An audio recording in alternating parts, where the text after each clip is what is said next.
आज के कार्यक्रम में मंच पर उपस्थित महाराष्ट्र भारतीय जनता पार्टी के प्रदेश अध्यक्ष श्रीमान बावनकुळे जी,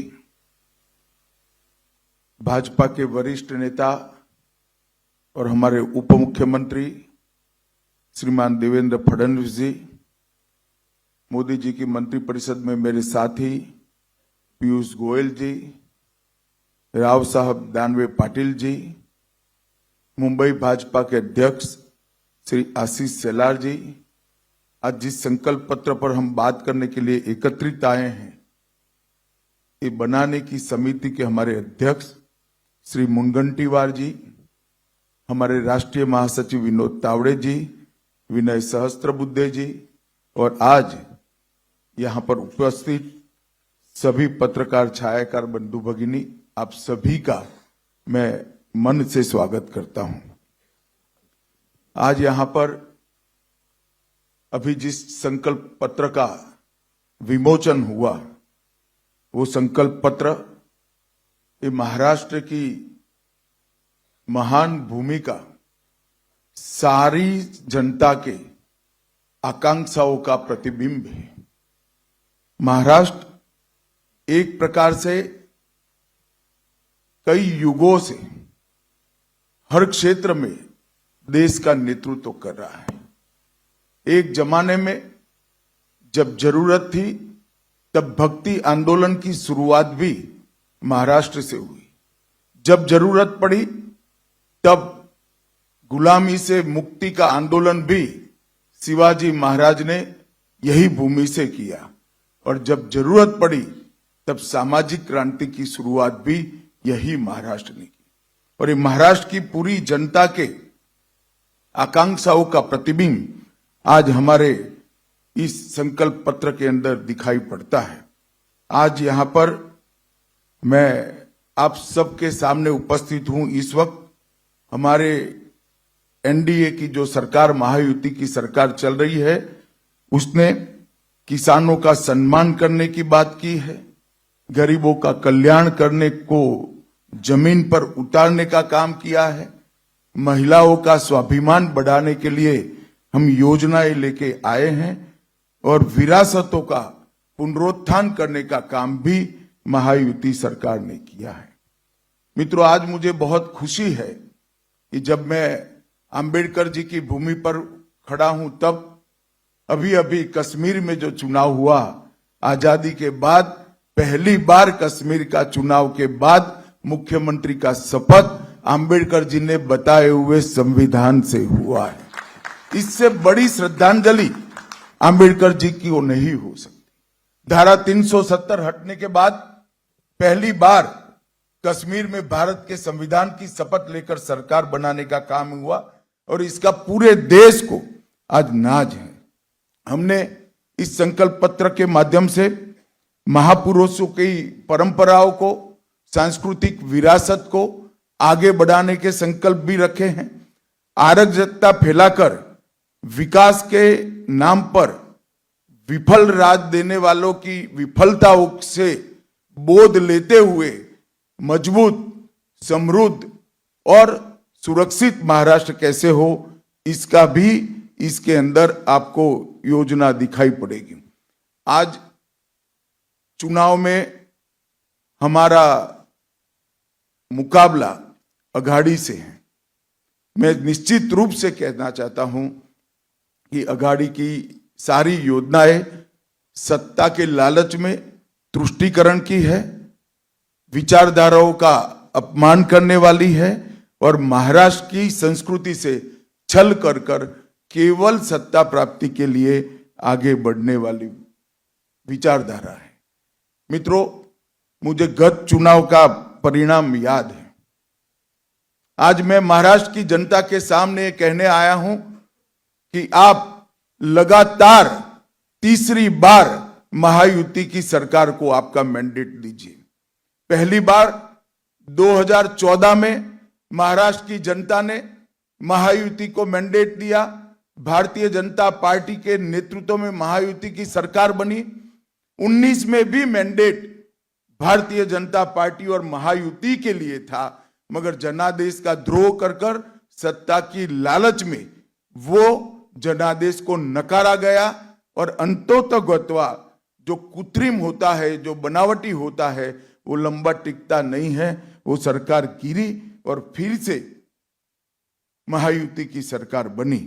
महायुति एक मुश्त होकर, एकजुट होकर मोदी जी के नेतृत्व में सिद्धांतों के आधार पर महाराष्ट्र का कल्याण करने के लिए आगे बढ़ रही है। और अघाड़ी की सरकार बनाने का जो लोग दावा कर रहे हैं, उनका चुनाव अभियान भी आंतरिक विरोधाभासों से घिरा हुआ है। मैं आज इस मंच से उद्धव ठाकरे जी को पूछना चाहता हूं, क्या वो कांग्रेस के नेता राहुल गांधी को इतनी विनती कर सकते हैं कि वीर सावरकर के लिए 2 अच्छे शब्द बोल दे? क्या कांग्रेस का कोई नेता सम्माननीय बाला साहब ठाकरे के सम्मान में 2 वाक्य अच्छे बोल सकता है क्या? ये अंतर विरोध के बीच में अघाड़ी की सरकार बनाने का स्वप्न लेकर जो लोग निकले हैं, उनको महाराष्ट्र की जनता जान ले, ये बहुत जरूरी है। भारतीय जनता पार्टी जब संकल्प लेकर आती है, संकल्प पत्र लेकर आती है, हमारे संकल्प पत्थर पर की लकीर होती है। और पूरे देश ने देखा है, चाहे राज्य हो, केंद्र हो, भारतीय जनता पार्टी की सरकार, एनडीए की सरकार, महायुति की सरकार जब जब बनी, हमारे संकल्पों को सिद्धि में परिवर्तित करने का काम हमने प्रयास पूर्वक किया। कोई नहीं मानता था कि धारा 370 का वादा समाप्त हो जाएगा, इस देश से धारा 370 चली जाएगी, मगर आज धारा 370 को समाप्त करने का काम मोदी जी के नेतृत्व में एनडीए सरकार ने किया। कोई नहीं मानता था इस देश में सीएए आएगा, कोई नहीं मानता था इस देश में यूसीसी की शुरुआत हो सकती है, कोई नहीं मानता था कि इस देश के अंदर ट्रिपल तलाक समाप्त हो जाएगा, कोई नहीं मानता था इस देश में राम जन्मभूमि का मंदिर 550 साल के बाद सम्मान के साथ राम जन्म के स्थान पर ही भव्य मंदिर दिखाई पड़ेगा। इसके साथ साथ हमने वादा किया था समृद्ध भारत का। 11वें अर्थतंत्र से हमने 10 साल के अंदर ही देश के अर्थतंत्र को 5वें नंबर पर पहुंचा है और हमारा वादा है कि 27 में हम भारत को 3रे नंबर का अर्थतंत्र बनाएंगे। इस वादे की ओर हम तेजी के साथ आगे बढ़ रहे हैं। 60 करोड़ गरीबों को घर, बिजली, गैस, शौचालय, पीने का पानी, मुफ्त अनाज और मुफ्त इलाज, ये देने का काम भी हमने किया है। और दूसरी ओर अघाड़ी है, कांग्रेस के अध्यक्ष ने भी कहना पड़ता है कि कांग्रेस के जब वादा करे तो सोच समझ कर करे, क्योंकि वादा पूरा नहीं करते हो और मुझे जवाब देना पड़ता है। हमारे सामने हिमाचल का उदाहरण है, कांग्रेस वादों से मुकरी है। तेलंगाना का उदाहरण है, कांग्रेस वादों से मुकरी है। कर्नाटक का उदाहरण है, कांग्रेस वादों से मुकरी है। ये अघाड़ी के वादों के विश्वसनीयता पाताल से नीचे गई है और युति के वादों पर पूरे देश की जनता को भरोसा है, भारत की जनता को भी भरोसा है। और इंतहा तो तब होती है कि जिस संविधान की प्रति को लेकर राहुल जी संसद में संसद सदस्य की शपथ लिए, जिस संविधान को लहराकर बाबा साहब आंबेडकर के संकल्पों की याद दिलाई, जब किसी प्रेस के मित्र ने वो संविधान की प्रति को खोल कर देखा तो पूरा कोरा था, एक अक्षर भी नहीं लिखा। इससे बड़ा अपमान भारत के संविधान का भारत की 76 साल की आजादी में कभी नहीं हुआ। न केवल ये भारत के संविधान की अपमान है, भारत की संविधान सभा और बाबा साहेब आंबेडकर का भी अपमान करने का काम एक कांग्रेस पार्टी ने किया है। और अभी अभी मैंने अखबारों में देखा, दस्तावेज भी देखा है, उलेमाओं की कॉन्फ्रेंस ने, उलेमाओं की एक संस्था ने मांग की कि माइनॉरिटी को आरक्षण दिया जाए और कांग्रेस के अध्यक्ष नाना पटोले जी ने इस मांग को स्वीकार करने का पत्र एक्नॉलेजमेंट एक दिया है। मैं महाराष्ट्र की जनता को पूछना चाहता हूं, क्या कांग्रेस पार्टी के ये मंसूबे के साथ आप सहमत हैं क्या?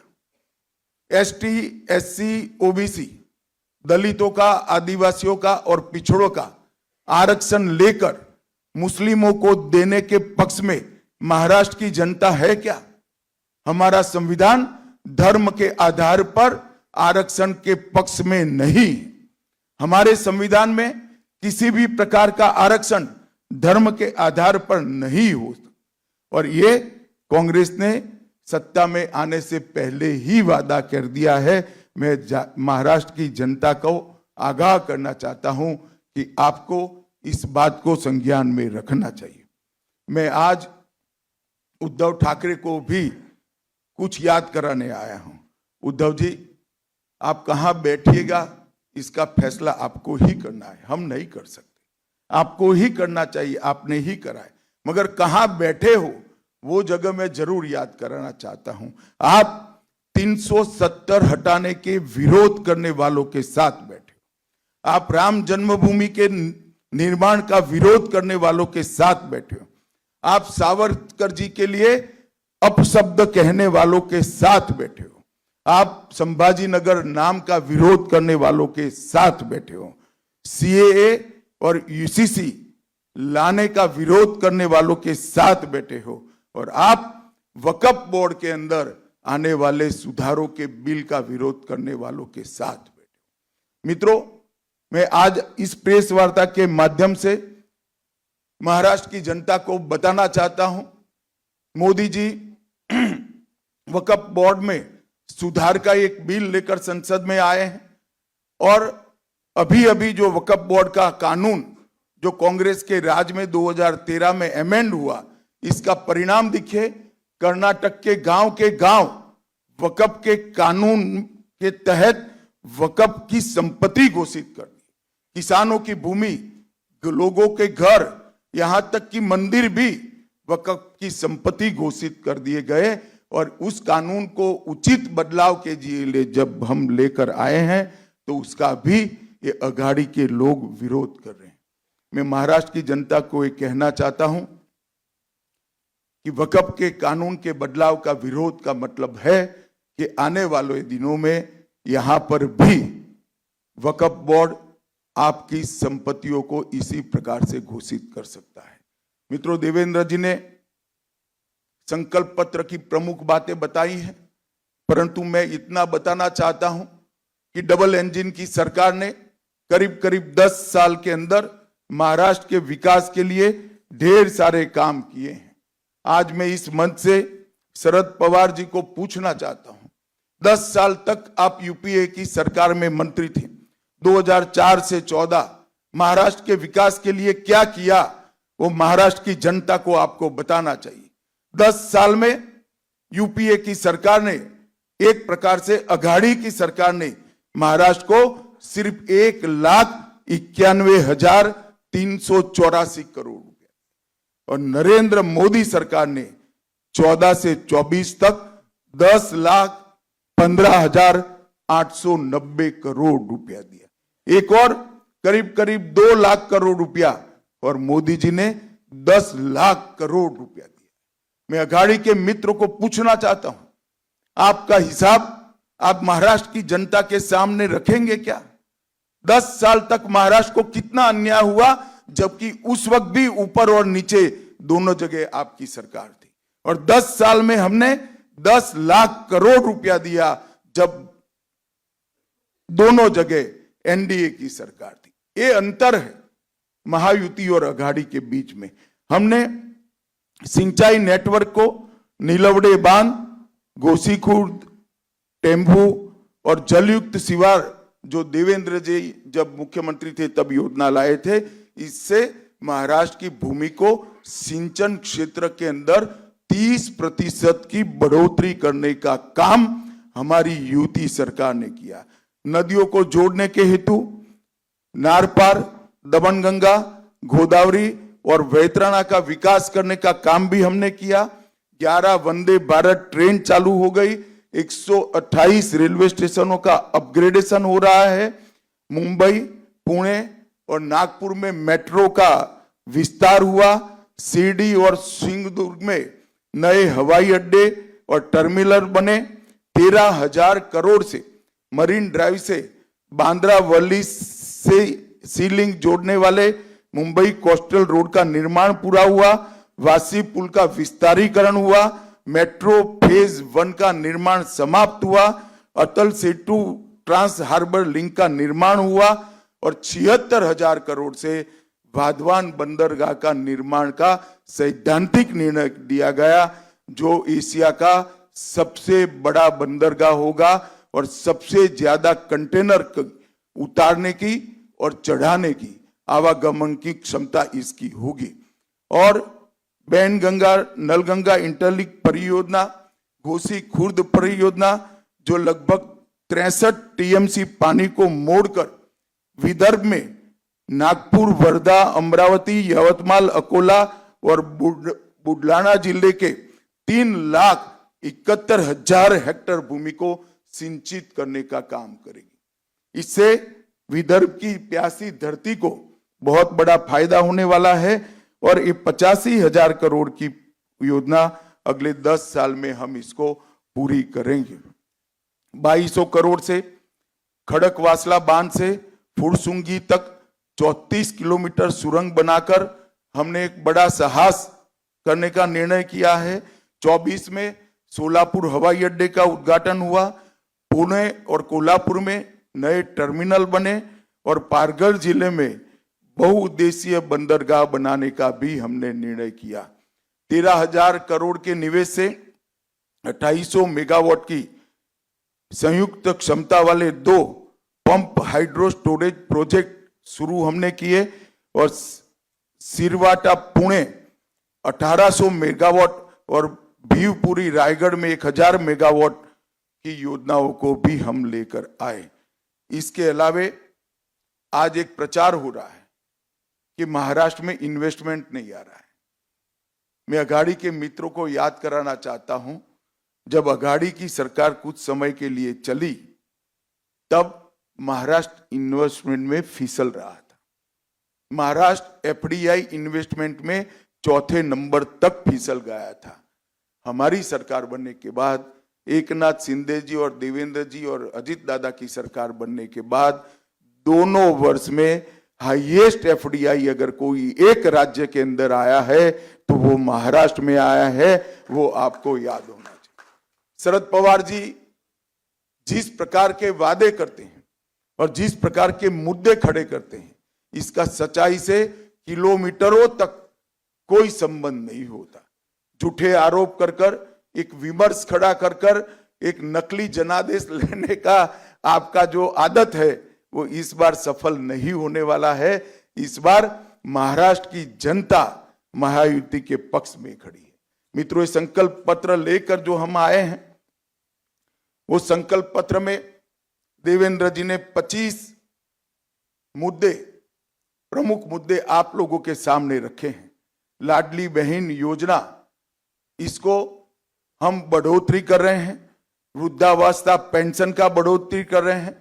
किसानों के लिए ऋण माफी और किसान सम्मान निधि को 12,000 से बढ़ाकर 15,000 कर रहे हैं। मूल्य स्थिरीकरण कोष के माध्यम से हम महंगाई को काबू करेंगे और 10 लाख प्रतिभावान छात्रों को मासिक 10,000 का मानदेय उनके आगे के अवसर के लिए देंगे। 45,000 गांवों में रास्ते बनाने का काम किया जाएगा। आशा वर्कर और आंगनवाड़ी कार्यकर्ताओं का बीमा कवरेज भी किया जाएगा और उनका मासिक वेतन 15,000 तक बढ़ाया जाएगा। वीज बिल में 30% कपात सौर ऊर्जा और अक्षय ऊर्जा पर से भर दिया जाएगा और 2028 तक महाराष्ट्र की इकोनॉमी को $1 ट्रिलियन की अर्थव्यवस्था करने का लक्ष्य हमारी यूपी सरकार ने रखा है। मैं विश्वास दिलाना चाहता हूं महाराष्ट्र की जनता को कि $5 ट्रिलियन का जो मोदी जी ने लक्ष्य रखा है, इसकी पूर्ति महाराष्ट्र के $1 ट्रिलियन के इकोनॉमी के लक्ष्य से होने वाले ही। मेक इन महाराष्ट्र नीति के तहत भारत के प्रमुख उत्पादक राज्य के रूप में महाराष्ट्र को हम प्रस्थापित करेंगे। देश का पहला समर्पित AI विश्वविद्यालय, उसकी स्थापना की जाएगी।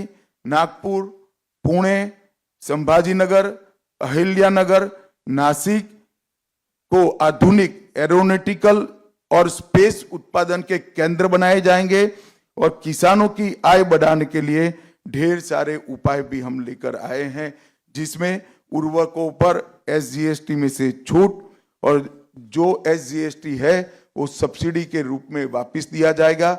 सोयाबीन के लिए प्रति क्विंटल 6,000 का MSP हम सुनिश्चित करेंगे और सोयाबीन को प्रोसेसिंग के लिए समर्पित मूल्य श्रृंखला सोयाबीन उत्पादित करने वाले क्षेत्रों के अंदर स्थापित की जाएगी। मोदी जी ने लखपति दीदी का एक कंसेप्ट रखा है, उसको आगे बढ़ाते हुए हमारी सरकार 50 लाख लखपति दीदियां सिर्फ महाराष्ट्र में खड़ी करेगी। इसके लिए 500 स्वयं सहायता समूहों को और कई औद्योगिक क्लस्टर का निर्माण किया जाएगा और इसके लिए 1,000 करोड़ का रिवॉल्विंग फंड दिया जाएगा। अक्षय अन्न योजना के तहत प्रति माह मुफ्त राशन में चावल, ज्वार, मूंगफली, तेल, नमक, हल्दी, सरसों, जीरा और मसाले, इस सबको समाहित किया जाएगा और कौशल जनगणना का देश में सबसे पहला प्रयोग हम महाराष्ट्र में करेंगे। स्किल की जनगणना कर जिस युवाओं के अंदर स्किल है, टैलेंट है, उनको उचित जगह पे उनको प्लेसमेंट कराने के लिए एक नई मशीनरी हम खड़े करेंगे। छत्रपति शिवाजी महाराज आकांक्षा केंद्र, जिससे 10 लाख नए उद्यमियों का निर्माण होगा। अनुसूचित जातियों, जनजातियों, पिछड़े वर्ग के उद्यमियों के व्यवसाय के लिए 15 लाख तक के ब्याज मुक्त ऋण और इसकी गारंटी भी महाराष्ट्र सरकार लेगी और OBC, SC, BC, EWS, NT और VJNT के पात्र विद्यार्थियों को शिक्षा शुल्क और परीक्षा शुल्क से पूर्णतया मुक्ति दे दी जाएगी। महाराष्ट्र में कई प्राचीन और ऐतिहासिक किले हैं जो राज्य के गौरव के प्रतीक है, एक महान संघर्ष के प्रतीक है और एक किला विकास प्राधिकरण बनाकर हम इसके संरक्षण और संवर्धन की भी नीति लेकर आएंगे और वरिष्ठ नागरिकों के लिए प्राथमिकता नीति अपनाई जाएगी, जिसमें आधार सक्षम सेवा वितरण को लागू किया जाएगा। जबरन और धोखाधड़ी से और लोभ से धर्मांतरण के खिलाफ कठोर कानून लाया जाएगा और कृषि और मानव बस्ती के क्षेत्रों में पशुओं से क्रॉप का जो हानि होता है उसको रोकने के लिए AI, ड्रोन और रेडियो कॉलर जैसी आधुनिक तकनीक का उपयोग किया जाएगा। भाई और बहनों, ये संकल्प पत्र महाराष्ट्र के हर वर्ग के, हर भौगोलिक क्षेत्र के और हर आयु वर्ग के, सामाजिक वर्ग के और आयु वर्ग के लोगों से सुझाव लेकर प्राप्त किया है, सुझाव प्राप्त कर बनाया गया है। ये एक प्रकार से समग्र महाराष्ट्र की जनता की आकांक्षाओं का प्रतिघोष है और मैं फिर से एक बार कहना चाहता हूं, महाराष्ट्र